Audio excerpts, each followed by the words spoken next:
எல்லாரும் வீட்ல என்ன லஞ்ச் செஞ்சோம்னு சொல்லிட்டு பிளேட் காட்டுவாங்க. அதுக்கப்புறம் ஹாஸ்டல்ல என்னென்ன சாப்பிட்டேன்னு சொல்லிட்டு அந்த பிளேட் காட்டுவாங்க. ஆனா நான் கோயில்ல என்னென்ன சாப்பாடு கொடுத்திருந்தாங்கன்னு சொல்லிட்டு அந்த பிளேட் தான் இந்த வீடியோல காட்ட போறேன். இந்த பசங்களை பெத்த அம்மாக்கு மட்டும்தான் தெரியும். ஏதாவது கையில காலுல காதுல எல்லாம் ஏதாவது நம்ம மாட்டிருந்தோம்னா டிஃப்ரெண்டா கிளம்பிருக்காளே என்னது இதுன்னு சொல்லிட்டு தோடு கம்மல் எல்லாம் இழுத்து பாத்துட்டு இருப்பான். எப்ப பார்த்தாலும் இந்த குட்டுக்கு இதே வேலைதான். இன்னைக்கு என்ன கோயில்ல ஸ்பெஷல் பூஜைனா சங்கடா சதுர்த்தி பூஜையா?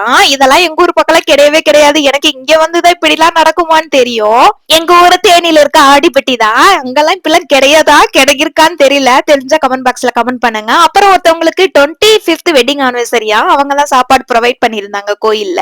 ஆஞ்சநேயருக்கு வடையெல்லாம் வச்சு மாலை கோத்துட்டு இருந்தாங்க. இந்த வடைய கடைசியில கொடுத்துருவீங்கல்லன்னு சொல்லி டவுட்டோட கேட்டேன். கொடுத்துட்டாங்க, பரவாயில்ல. நம்மளோட கோயில் டின்னர் பிளேட்ல பொங்கல், வடை, வெண்பொங்கல், இட்லி, சாம்பார், அப்புறம் சாம்பார் சாதம், சுண்டல், அப்புறம் பழலாம் வச்சு ஒரு மிக்ஸ் பண்ணிருந்தாங்க. செம்மையா இருந்துச்சு.